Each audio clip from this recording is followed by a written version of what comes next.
Well, they have done it. Team Liquid has vanquished 100 Thieves. They are now headed on to face either FlyQuest or C9 next week. I'm joined right now by APA. Yep. APA, it's been a weird season, I feel like, for Team Liquid, because you took a lot of heat throughout the regular split, finished 4th, I believe. Yeah. And then playoffs, I think things have really started to heat up for the team. So what do you think it is that's caused such a dramatic difference in Team Liquid over the course of these last couple of weeks?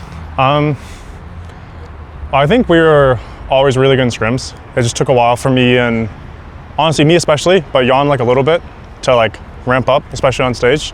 So like to me that's the biggest thing. Like in regular season, I was a noob in lane and just like in the game in general. I think Jan to like similar extent but less. Like I was definitely noob number 1 on the Team Liquid. Yes.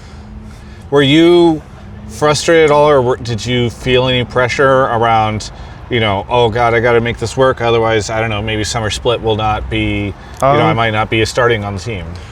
No, I was always confident I can improve. Like I never, like especially since World Scrims, I've never felt like incredibly gapped by like any of the LCS mids. So, there's no Faker, Xiaohu, Knight, like any of those guys in the league. It's just Quid or Jojo. It's just Quid or Jojo. You're like, those guys don't care. Okay, so you haven't felt any stress around it, but I do want to know what the team was doing behind the scenes to support you and get you to the place where you could move from the way that you played in scrims to bringing that onto stage. Well, for me personally, it was just like a little bit of nerves at the start of the season, and then I don't know like how much you're aware, but I work with a positional coach, Rapid Star. I just work with him a lot after every scrim game. He'll like type notes to me like, you did this poorly here, you did this good, blah blah blah, so on. So like I worked a lot with him, and then I just like did a lot of self-reflection on the games, and then just in a sense conquering my nerves. Yeah. How did you conquer the nerves? Was it literally just like, I just need to do this better, and then time healed it, or was there any kind of mental process that you had to go through to get through that? I think it was just time on stage. Like as the games went on, like less and less, and then now in playoffs, it's like next to none. Yeah. We had a call this week on Hotline League that was like, I think the broadcast should care less about trash talk. They keep talking about trash talk, blah, blah, blah.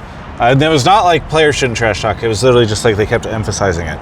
I'm curious, did you always do this like all chat type thing, and it's only recently been highlighted? Yeah, no, I was doing it since like, honestly, even when I was an amateur 2 years ago.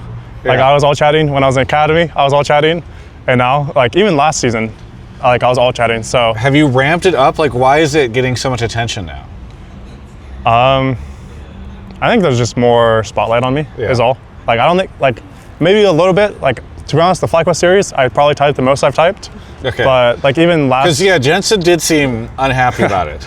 Like last split, when we were facing like EG, it's probably the most I typed to Jojo when he was on EG last year. Sure. But like, it's still kind of like the same amount. There's just more spotlight on me. Yeah. And are you doing it strategically, or are you doing it for fun? Like what is the idea behind it? Like strategically, but like selfishly for fun. Yeah. Like it is a really fun thing just to like shit talk whatever noob on the enemy team you're shit talking. Yeah. But then like I think I can get in enemy team's heads, and like I think it does affect them, because I know like when people have trash talked me in the past, it has affected me. Yeah. So like this a little bit of weapon you're deploying. Yeah, a little bit of both. Like your armament. Yeah. Awesome. What did you think of 100T today? I think they're very decisive. Yeah. Like when they're grouped, but I think their macro just kind of sucks.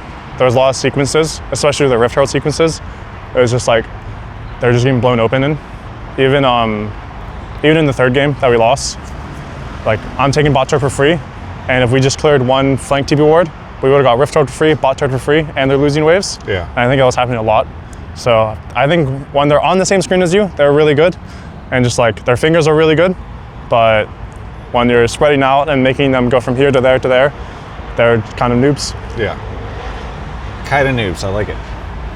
There's a very good chance you just knocked out the MVP, because I feel like a lot of people think Quid is going to get it. He'd be my vote, so. He would be your vote. Yeah. Okay, well that was going to be my question, is is it strange to have knocked him out? Do you feel like he deserves it? I don't know. He definitely deserves it. I don't know. He was like, to me, the best mid and like the most important mid in the split. Like, obviously JoJo's really good and like would be the next person in line for that. But that's, I mean, we're talking about MVP, right? Not just all pro mid. So why not just mid laner, but across all 40 I just think players?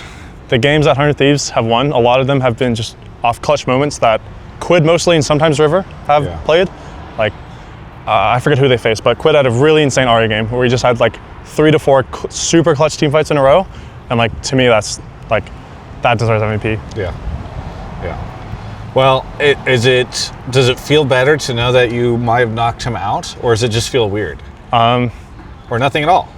I mean, like, obviously, don't get me wrong, I'm really happy we won, but I don't care if he's MVP. Like, I want to win the split, so we had to end up beating every team. Yeah. So, yeah. Well, you are just 2 games away, or 2 matches, I should say, away from it. What do you think the chances are right now that you can win the whole thing?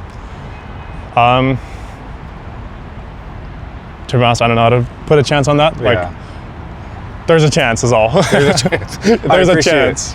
And then, are you by any means are you at all happier that it is here rather than in a giant arena? Because you said you had nerves, so I don't know if it's like actually nicer to just be on stage.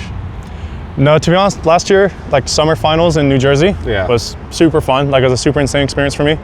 Like, I'm sure LCS will do something, but like, just the sheer crowd difference is going to be like a little bit of a letdown. Yeah. So I really wish they could have done something, but happens. It happens.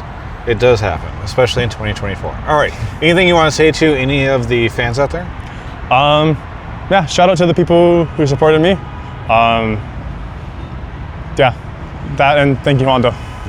Also, please subscribe. Subscribe before you're going to skip the outro, but subscribe right now. I need subscribers. I would just like to thank today's sponsor. We've got a really great one because it's 2024 and everybody has so many great sponsors. And the sponsor is you. Wow. Yes, you, person watching this video. Please support me. Esports winter is so fucking cold. And my fingers, we had to stop using the stick mics in a lot of interviews because my fingers are so purple, I can't hold the microphone from the hypothermia of esports winter. There's a link in the description below for ways to support me. And maybe I'll be able to, burn some of my old, I don't know, what do you have? I'll burn some TSM jerseys to stay warm. Maybe some CLG ones in there. Got a Team Curse one somewhere, and that'll probably work.